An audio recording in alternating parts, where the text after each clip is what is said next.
pads. And in the last one, I've cheated, skipped ahead a little, and I've made the actual windows glass. So in a couple of videos, or in the next video, I'll walk you through how to actually begin to put materials into your scene. So there you've got it. So that's everything we've done on the exterior scene. We've added a sun, we've added a skylight. It's that simple. But to do an interior, we want to add an extra step.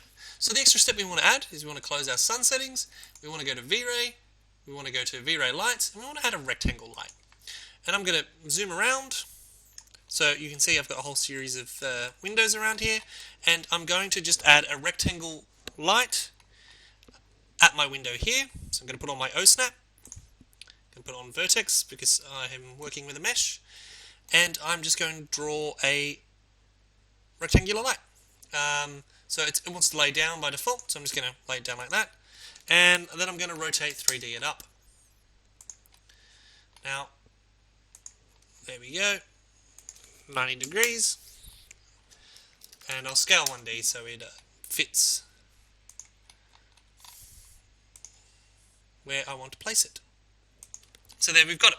So we have this light here in our scene now. So if we go back, we go to set view, name view, I named it saved view. Cool. So if we go here, you'll see that the light is there. And if I type in render, and we're back. And you'll notice that unlike our last render, we get a lot more blowing out of white on this edge here on the cabinet. So if we go back to our last render, you'll see that we actually get quite a realistic kind of sun effect coming through the glass. And here it's completely dissipated. So I didn't do that in order to ruin the render. I did that because what we want to do is under our asset editor here,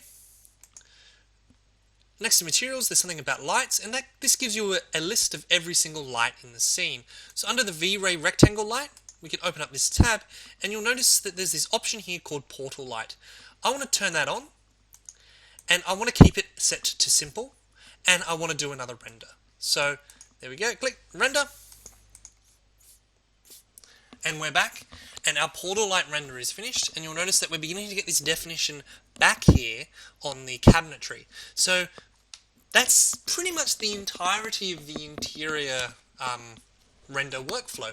So if we compare it to the one we did before we added the portal light, looking at the edge of this cabinet here, you'll see that before it's a bit more glared, a little bit more washed out. The portal light's actually helping giving us more kind of definition on the side of that cabinet.